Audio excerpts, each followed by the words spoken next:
Ok, então, primeiro eu queria agradecer esse convite que foi feito para poder estar aqui discutindo esse tipo de questão. Eu acho uma questão da menor importância. E também queria agradecer a oportunidade de estar aqui de novo, para poder discutir essas questões.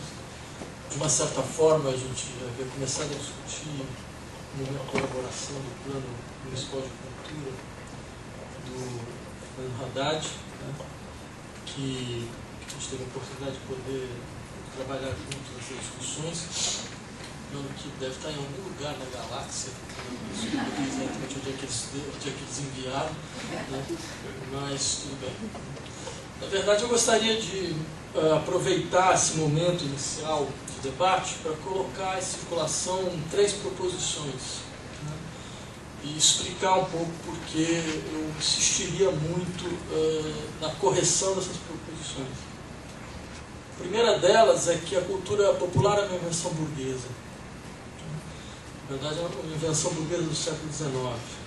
E gostaria de insistir que, no fundo, nós não perderíamos nada se não trabalhássemos mais com o conceito de cultura popular, né?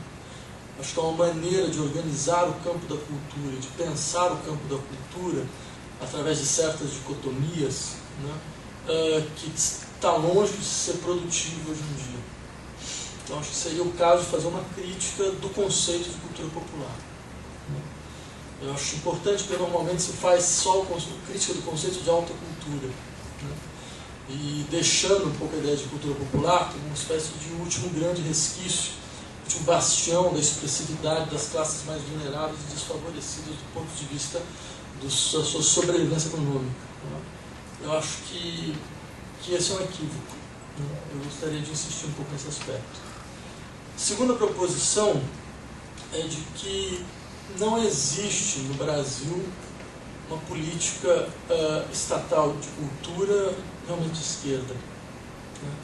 Eu acho que, apesar de alguns avanços importantes que ocorreram nesses últimos anos, em especial no plano federal, relacionado a políticas públicas de cultura, né, acho que, no fundo, a experiência, em geral, é uma experiência profundamente problemática.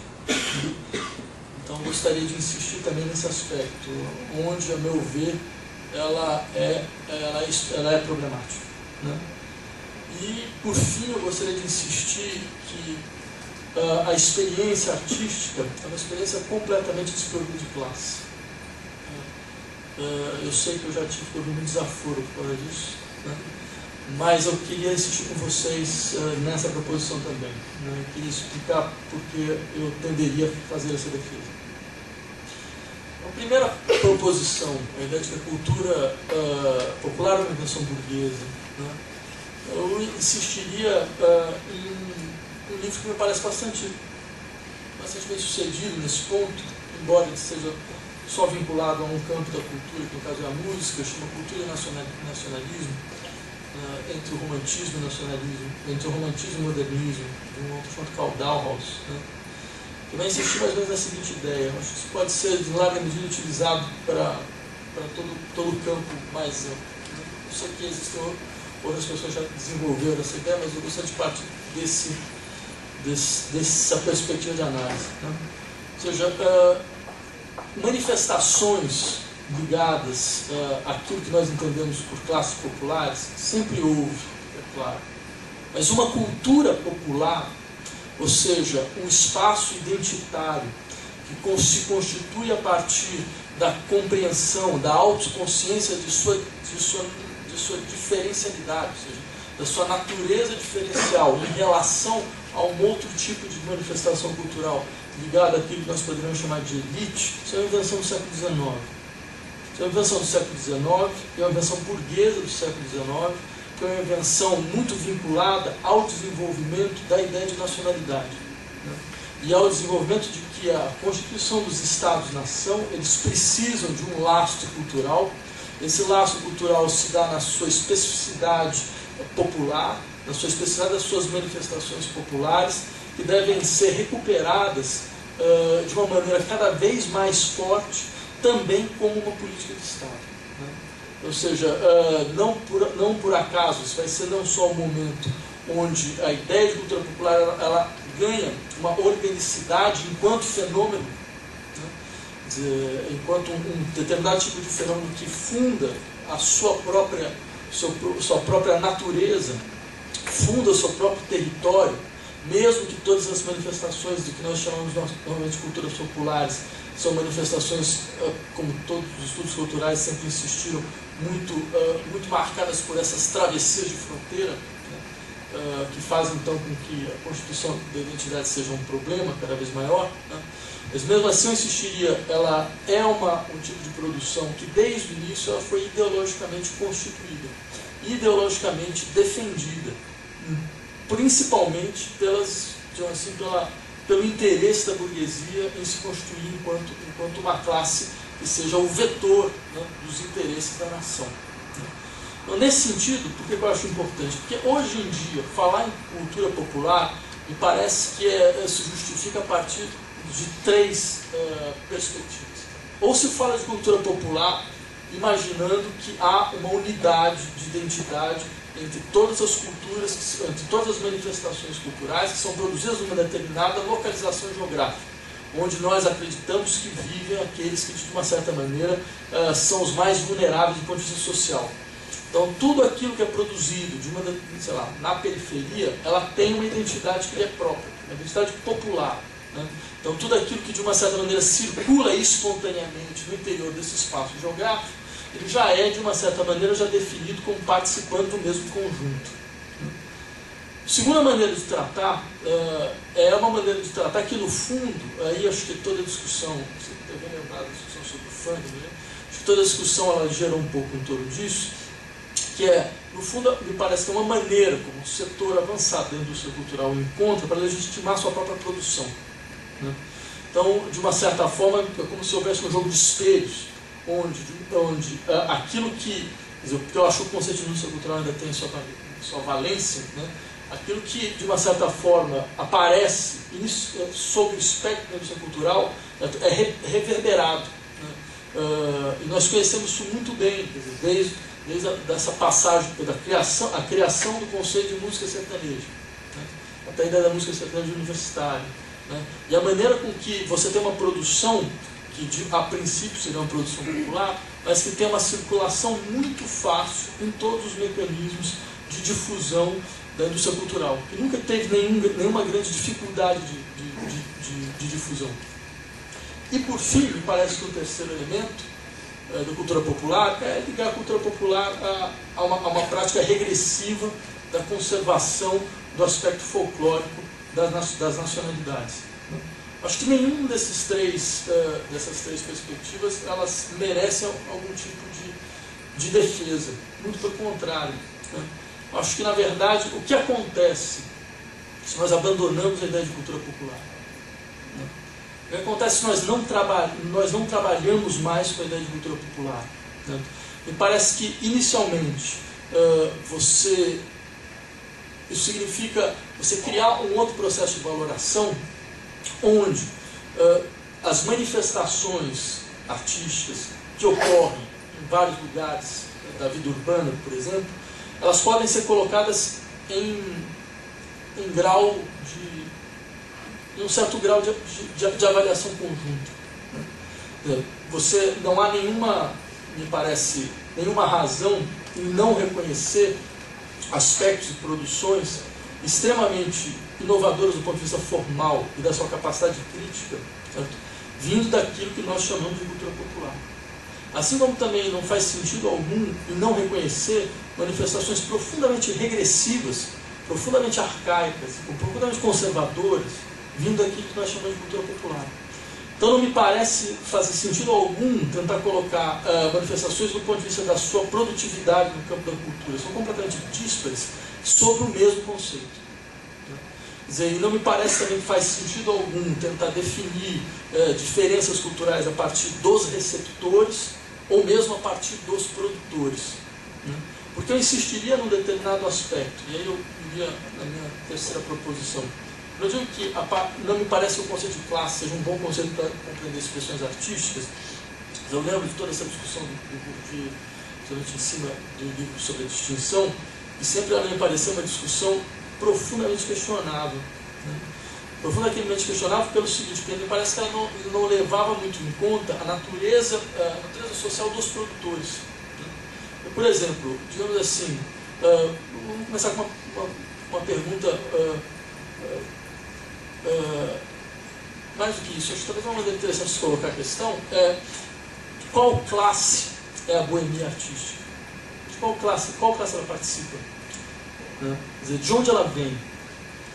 De uma certa maneira, não seria aí o verdadeiro, não só o produtor, mas o verdadeiro receptor de boa parte da produção artística? Porque, por exemplo, é claro, vamos pegar um exemplo. Então, tudo bem. As pessoas que ouvem Haydn são mais ou menos as pessoas que estão ligadas a uma certa posição social que nós consideramos como uma posição da elite. E aqueles que ouvem John Cage? São exatamente a elite? Mas qual a elite? Eu não conheço ninguém. Vocês acham que a produção, que a circulação dessa obra é uma circulação ligada a uma elite de classe social, de classe econômica?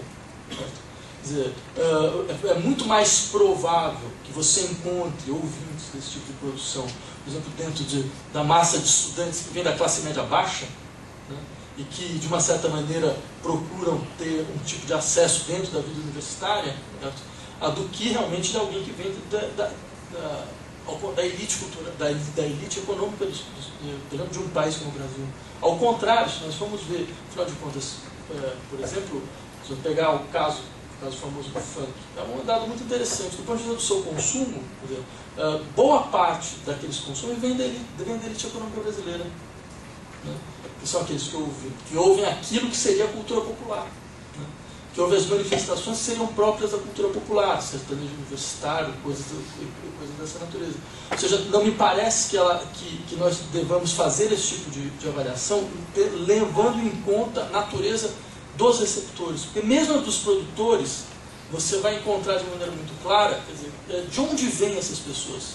Quer dizer, pegando o exemplo de John Cage, qual era a sua classe? De onde ele veio? Quer dizer, quanto ganhava a sua família? Então, vocês percebem, na verdade, da classe média pobre dos Estados Unidos. Então, nesse sentido, eu insistiria muito no seguinte aspecto. Há um problema, me parece, muito grave em tentar, porque não se trata só de descrever, mas de justificar um certo tipo de política utilizando essa dicotomia. Porque parece que, assim, durante muito tempo, acreditou-se que as políticas públicas elas deveriam ser todas vinculadas à perpetuação de um certo tipo de produção vinculada você lembrou muito bem, as chamadas belas artes, né? Só que me parece que a partir de um determinado momento a gente começou a operar em chave inversa. Foi uma inversão de 180 graus, né? Onde, de uma certa forma, quer dizer, a produção cultural ela se justificava do ponto de vista do seu financiamento público pelo fato de ser uma defesa daquilo que nós entenderíamos como a espontaneidade da produção da cultura popular, né? Isso também me parece tão problemático quanto. Me parece, na verdade, simplesmente a perpetuação do mesmo tipo de equívoco, né? E essa perpetuação do mesmo tipo de equívoco produz, a meu ver, duas grandes distorções. Essas duas grandes distorções, aí eu voltaria um segundo ponto que eu gostaria de trazer para vocês, ou seja, não existe uma política pública de cultura de esquerda no Brasil, né? Mas essas duas grandes distorções, elas têm duas figuras, né? A primeira dessas figuras é a compreensão de que as políticas públicas de cultura elas devem ser baseadas dentro de uma perspectiva absolutamente economicista. Então, é a transformação da ideia de economia criativa no setor fundamental de justificação das políticas públicas, né?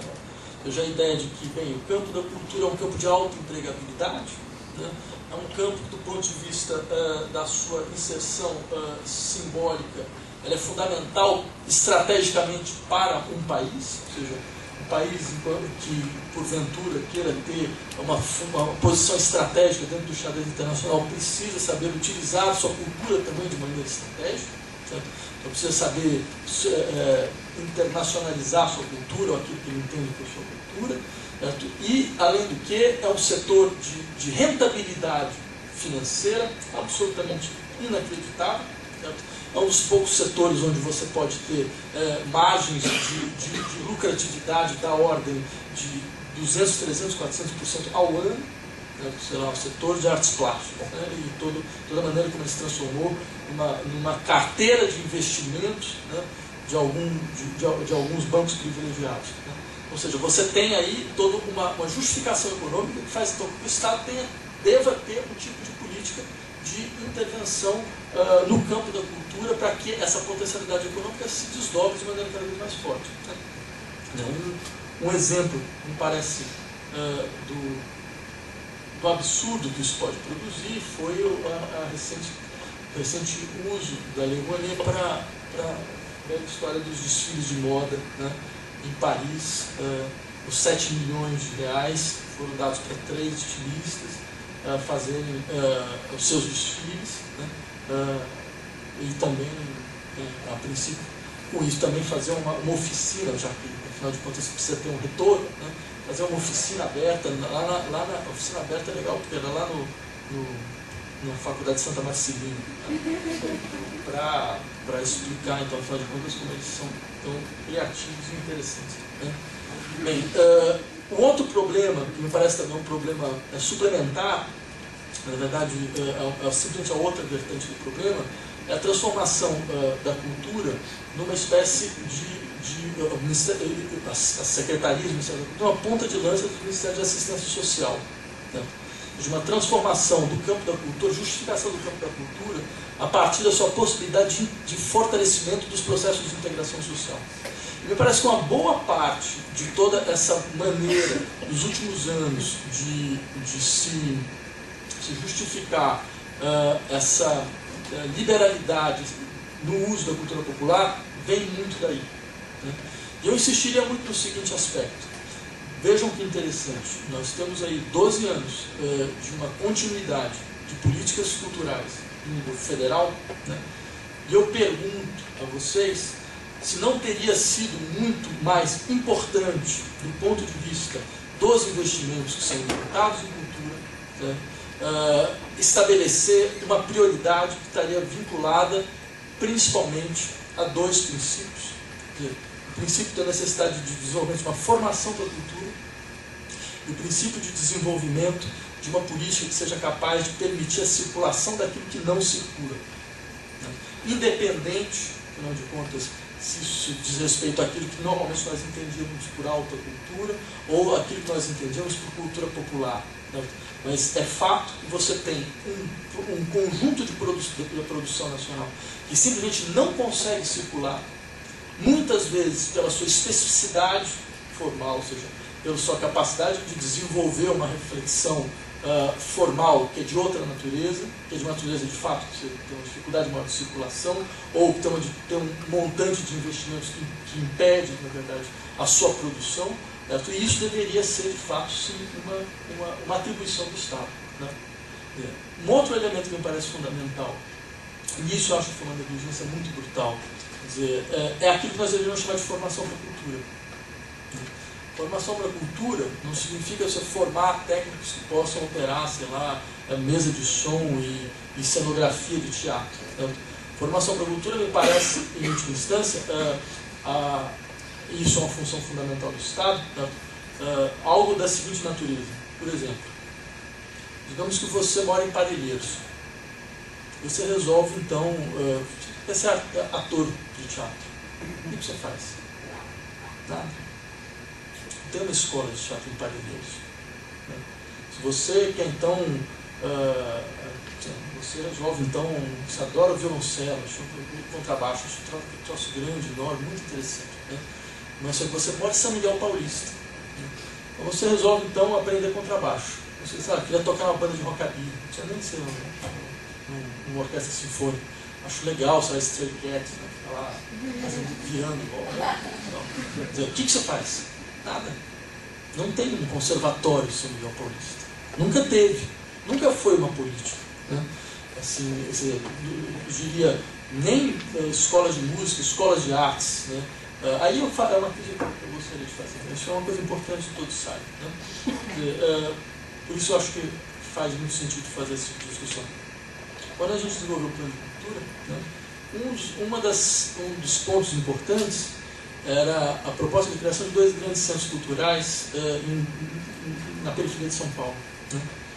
E eu lembro que houve toda uma discussão falando, mas isso pode se transformar no elefante branco.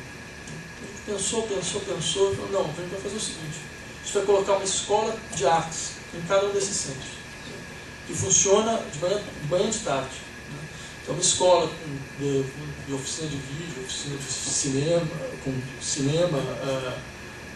música, teatro, dança, né? Literatura, tudo dentro do centro cultural. Então, você faz com que você tenha um centro de alta conectividade, de alta circulação. E mais do que isso, quer dizer, não lugares onde você vai trazer coisas que são feitas lá no centro. Então, a Orquestra Sinfônica do Teatro Municipal vai tocá-lo, né?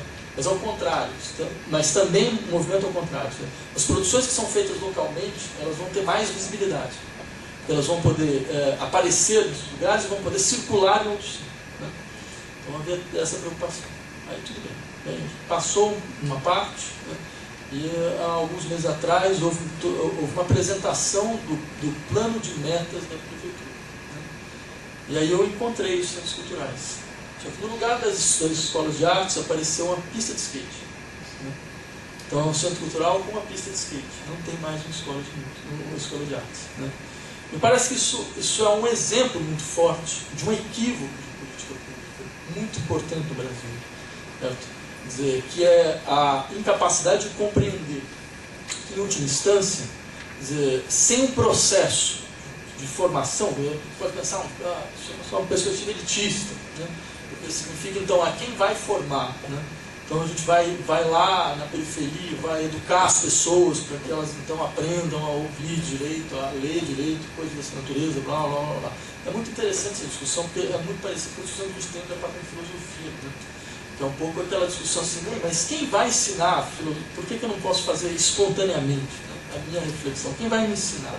Então, eu vou ter que entrar dentro de uma forma, né? Aprender um determinado tipo de reflexão filosófica, blá, blá, blá. Por que eu não posso espontaneamente produzir, né? Porque essa discussão também apareceu. Isso me deixou um pouco impressionado, né? Quer dizer, sendo que trata-se, na verdade, de criar espaço. O que é um processo de formação? É um espaço de produção onde a pessoa que quer, de uma certa maneira, se produzir, ter possibilidade de contato com várias das tradições de formação. Veja, o que é uma coisa fundamental, impressionante hoje, é que você tem uma parcela enorme da população que não tem contato algum. Não tem nenhuma possibilidade de contato, certo? Você pode dizer, bem, tudo bem, mas isso não garante que através desse contato você vai ter uma circulação maior de uma certa produção. Mas eu diria, a questão não é essa. Eu acho que a questão é uma questão de formação muito, muito mais básica. Nós queremos o que como formação?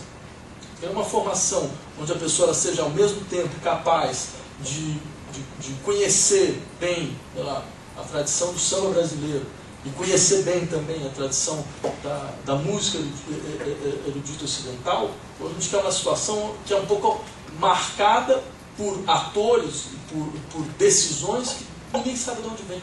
Ou seja, existe, acho, uma questão de formação que seria fundamental até mesmo para a qualificação da produção nacional.